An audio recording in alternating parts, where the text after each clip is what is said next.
Umuusad na sa Cavite ang mga abot-kayang pabahay ng gobyerno at ng PH1 World Developers ng Megawide. Layunin daw nitong matugunan ang milyon-milyong housing backlog sa bansa. Yan ang agenda report ni Che Sulit. Bumuhos man ang ulan, tagumpay pa ring ipinagdiwang ang topping-off ceremony ng Tower 1 ng Avesta Residences ngayong Martes. Ito ang first out of 5 residential towers ng housing project ng PH1 World Developers sa Imus, Cavite. Ang PH1 World Developers ang property development arm ng Megawide Construction Corporation led by bilyonaryo Edgar Saavedra. Ang proyekto ay binuo sa ilalim ng Expanded Pambansang Pabahay para sa Pilipino o 4PH program. Bahagi ito ng public-private partnership efforts para makamit ang abot-kayang pabahay at matugunan ang tinatayang housing backlog na 6.5 million units sa buong bansa. Nakaisa sa pagtitipon si Saavedra, Department of Human Settlements and Urban Development Secretary Ping Aliling, Pag-ibig Fund CEO Marilyn Acosta at PH1 World Developers President Gigi Alcantara. Para kay Secretary Aliling, malaking bagay ang pakikipagtulungan sa pribadong sektor para maisakatuparan ang pagkakaroon ng inventory ng affordable housing sa bansa.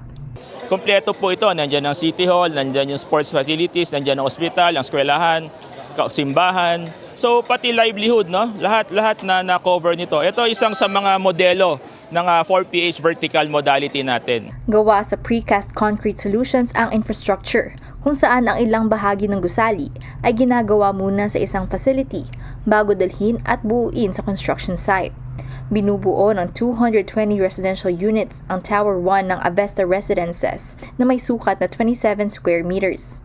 Nasa 1.8 million pesos ang presyo ng bawat unit na maaaring bilhin sa pamamagitan ng Pag-ibig Fund Housing Loan.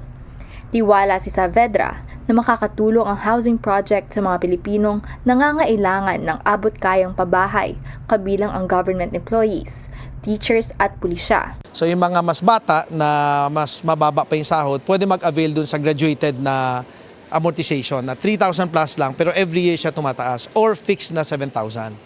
So ito ho, sinusuporta namin yung programa ni DSUD at ni Pag-ibig. Kabilang ang Avesta Residences sa tinatayang 180 billion peso program ng Megawide na layong makapagtayo ng 100,000 housing units sa ilalim ng 4PH program ng pamahalaan. May gera, mataas yung fuel at siyempre nagsitaasan din yung mga bahay natin dito. So dahil doon, hirap din ang mga kapwa Pilipino makabili. So ang masasabi ko lang, in-invite ko ibang developers na sumama dito sa programa. Kung mas maliit ang kita, pero tuloy-tuloy naman ang trabaho. Inaasahan ang complete turnover ng Imus Cavite project sa gobyerno sa 2028 bago matapos ang termino ni Pangulong Bongbong Marcos.